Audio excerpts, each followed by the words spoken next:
నమస్తే, నేను Vamshi. Welcome to news hour. ఇక డీటెయిల్స్ లోకి వెళితే సంగారెడ్డి జిల్లా పెద్దశంకరంపేట జనజాతర సభలు సీఎం రేవంత్ మాట్లాడుతున్నారు. ప్రత్యక్ష ప్రసారం ద్వారా చూద్దాం. అల్లుడు మంత్రి అయిండు, కొడుకు మంత్రి అయిండు, బిడ్డ ఎంపీ అయింది, ఓడిపోతే ఎమ్మెల్సీ అయింది. వినోద్ రావు ఓడిపోతే ప్లానింగ్ కమిషన్ వైస్ చైర్మన్ అయిండు. దయాకర్రావు మంత్రి అయ్యిండు, కృష్ణారావు ఎమ్మెల్యే అయ్యిండు, దివాకర్ రావు ఎమ్మెల్యే అయ్యిండు, చెన్నమనేని రమేష్ రావు ఎమ్మెల్యే అయ్యిండు, కల్వకుంట్ల విద్యాసాగర్ రావు ఎమ్మెల్యే అయ్యిండు. ఆయన చుట్టపల్లు అందరూ ఎమ్మెల్యేలు, ఎంపీలు, మంత్రులు, ముఖ్యమంత్రులు అయ్యిండ్రు. వాళ్ళ ఇంటి నిండా ఉద్యోగాలు వచ్చినాయి, కానీ ఏ పేదవాడి ఇంట్లో నిరుద్యోగ యువకులకు ఉద్యోగాలు రాలే, ఉపాధి అవకాశాలు కల్పించలే. కానీ మన ప్రభుత్వం అధికారం చేపట్టిన వెంబడే 3 నెలల్లో 30,000 ఉద్యోగాలు ఎల్బీ స్టేడియంలో ఆ కుటుంబాలను రప్పించి 30,000 నియామక పత్రాలు నేనే దగ్గరుండి నిలబడి వాళ్ళ చేతికిచ్చిన. వాళ్ళ తల్లిదండ్రుల కండ్లల్లో ఆనందం చూసిన. పేదవాళ్లకు 30,000 ఉద్యోగాలు ఇచ్చిన రోజు బుక్కడు పువ్వు తిన్నా, కంటి నిండా నాకు నిద్ర పట్టింది. ఏ నియామకాల కోసం అమరులైనరో ఆ కుటుంబాలకు 30,000 ఉద్యోగాలు ఇచ్చిన రోజు నాకు నిజంగా కంటి నిండా కునుకు పట్టింది. ఎందుకంటే ఏ త్యాగాలు చేసిన పిల్లలకు ఉద్యోగాలు ఇచ్చినామో నాకు సంతోషాన్ని ఇచ్చింది. ఇదే కాదు, బీసీల విషయం తీసుకుంటే వాళ్ళు ఎంతమంది ఉన్నారో వాళ్ళకి తెలియదు, ఎన్ని కులాలు ఎన్ని ఉప కులాలు ఉన్నాయో వాళ్ళకి తెలియదు. 75 సంవత్సరాలైనా ఒక దేశంలో ఈ బలైన వర్గాలు ఎంతమంది ఉన్నారు, వాళ్ళ జనాభా ఎంత లెక్క తెలియక ప్రతిసారి పాలకుల ముందు నిలబడి అయ్యా మేము ఎంతమంది ఉన్నామో మా లెక్క చెప్పండి అని అడుక్కునే పరిస్థితి వచ్చింది.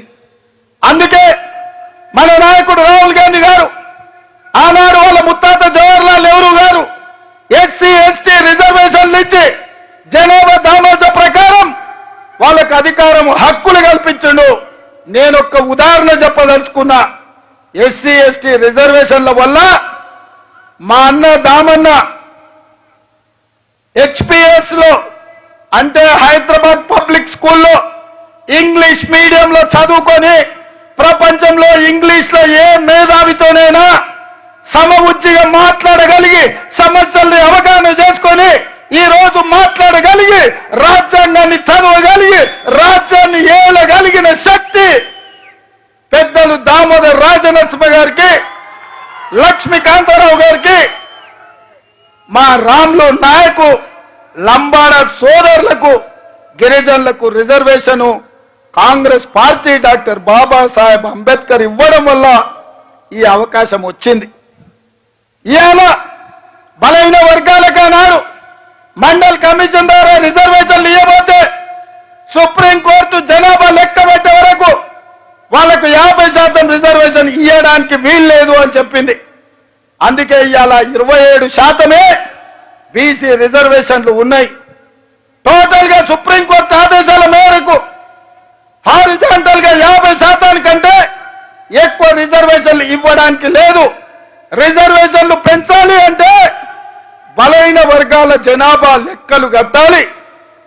వాళ్ళను లెక్క కట్టి వాళ్లకు నిధులు ఇచ్చి వాళ్లకు ఉద్యోగ ఉపాధి అవకాశాలలో రిజర్వేషన్లు ఇవ్వాలని రాహుల్ గాంధీ గారు నాకు చెప్పిండ్రు. అందుకే నేను ముఖ్యమంత్రి ప్రమాణ స్వీకారం చేసిన వెంబడే నా మంత్రివర్గంలో తీర్మానం చేసి శాసనసభ ఆమోదం పొందించుకొని బీసీ జనాభా లెక్కలు కట్టడానికి కోట్ల రూపాయలు ఇచ్చి ఇవాళ బీసీ జనాభాను లెక్కలేసి వాళ్ళని బాగు చేయాలనుకున్నాం. ఎక్కడి నుంచి ఊడిపడ్డాడు ఊడుం లెక్క మోడీ. గుజరాత్ నుంచి బయలుదేరిండు. గుజరాత్ గురించి ఒక్క మాట చెప్పాలి. మనల్ని బ్రిటిష్ వాళ్ళు ఎట్లా వెళ్ళిండ్రో తెలుసా మిత్రులారా? బ్రిటిష్ వాళ్ళు సూరత్ నుంచి అంటే గుజరాత్ నుంచి లోపలికి వచ్చారు. సముద్రం పక్కన సంసారం పెట్టిండ్రు. అన్నదమ్ముల మధ్యలో పంచాయతీ పెట్టిండ్రు. ఇక్కడ ఉన్న సంస్థలైన రాజ్యాలలో ఉన్న సొమ్మును చూసిండ్రు. ఒకరికొకరికి తాకట్టు పెట్టి ఒకరికొకరిని పంచాయతీ పెట్టి మన జుట్లే మనకు ముడేసి బ్రిటిష్ వాళ్ళు ఈ దేశాన్ని కబలించి 100 సంవత్సరాలు ఏలి మన దేశంలో ఉన్న ఖనిజ సంపద నుంచి కోహినూరు వజ్రం వరకు దోపిడీ చేసి ఈ దేశాన్ని కొల్లగొట్టిండ్రు. మళ్ళా 75 సంవత్సరాల తర్వాత ఆనాడు జవహర్లాల్ నెహ్రూ, పండిత్ జవహర్లాల్ నెహ్రూ గారు, సుభాష్ చంద్రబోస్, వల్లభాయ్ పటేల్, చంద్రశేఖర్ ఆజాద్, భగత్ సింగ్ లాంటి వీరులు నిటారుగా నిలబడి బ్రిటిష్ వాళ్ళను తరిమి ఈ దేశానికి స్వాతంత్రం ఇప్పించారు. మళ్ళా 75 ఏండ్ల తర్వాత అదే గుజరాత్ నుంచి, అదే సూరత్ నుంచి ఇవాళ నరేంద్ర మోడీ, అమిత్ షా అని ఇద్దరు బయలుదేరిండ్రు. వాళ్ళకి ఇంకొక ఇద్దరు తోడైనరు.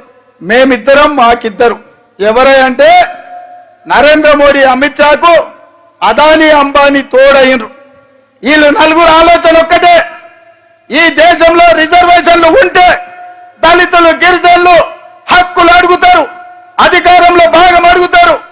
ఇప్పుడు బలైన వర్గాలను, ఓబీసీలను కూడా కాంగ్రెస్ పార్టీ గద్దెనెక్కించాలని చూస్తుంది. ఇక తమ చేతిలో ఈ దేశం ఉండదు, ఈ దేశ సంపద ఉండదని బ్రిటిష్ వాళ్ళ లాగా తయారైనరు. వాళ్ళు బీజేపీ అని పెట్టుకుంటే నేను అదేదో భారతీయ జనతా పార్టీ అనుకున్నా. నిన్న మన బీజేపీ అని ఒక ఆయన పెళ్లిలో కలిసి నవ్వుకుంటే చెప్తున్నాడు, అన్నా మాది బీజేపీ అంటే భారతీయ జనతా పార్టీ కాదు, బ్రిటిష్ జనతా పార్టీ. మా విధానం, మా ఆలోచన బ్రిటిష్ వాళ్ళ ఆలోచన. జాతుల మధ్య, మతాల మధ్య, ప్రాంతాల మధ్య, భాషల మధ్య, మనుషుల మధ్య చిచ్చు పెట్టాలి, విభజించాలి, గద్దెనెక్కాలి, దేశాన్ని దోసుకోవాలి. ఇదే విధానం. అందుకే ఇవాళ భారతీయ జనతా పార్టీ 400 సీట్లు అడుగుతుంది. మా దామన్న స్పష్టంగా చెప్పిండు, ఎందుకు కావాలనే 400 సీట్లు? రాజ్యాంగాన్ని సమూలంగా మార్చాలి.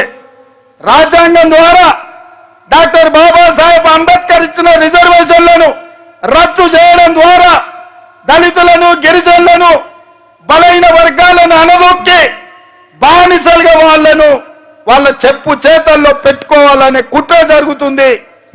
ఆ విధానంలోనే మొన్న జరిగిన పార్లమెంట్ లో రైతు వ్యతిరేక నల్ల చట్టాలను తెచ్చి మన తాత ముత్తాతల నుంచి వచ్చిన మన ఆస్తులు, మన వ్యవసాయం, మన సాంప్రదాయాన్ని అదాని, అంబానీ, అమెజాన్లకు తాకట్టు పెట్టి మన భూముల్లోనే మనము బానిసలుగా, వాళ్ళ చేతుల్లో కట్టు బానిసలుగా వెట్టి చాకిరి చేయాలని చట్టాన్ని తెచ్చారు. కానీ హర్యానా, పంజాబ్, ఉత్తరప్రదేశ్, బీహార్, రాజస్థాన్ నుంచి లక్షలాది మంది రైతులు ఢిల్లీ సరిహద్దు మీద, ఢిల్లీ మీద దండయాత్ర చేసి 16 నెలలు మండు టెండల్లో, మంచు కొండల్లో కూడా నిటారుగా నిలబడి నరేంద్ర మోడీతో కొట్లాడి మోడీ మెడలు వంచి రైతు వ్యతిరేక నల్ల చట్టాలు ఉపసంహరించుకొని రైతాంగానికి నరేంద్ర మోడీ క్షమాపణ చెప్పాల్సిన పరిస్థితి తెచ్చిండు. రైతులకు మోడీ క్షమాపణ చెప్పిండు. కానీ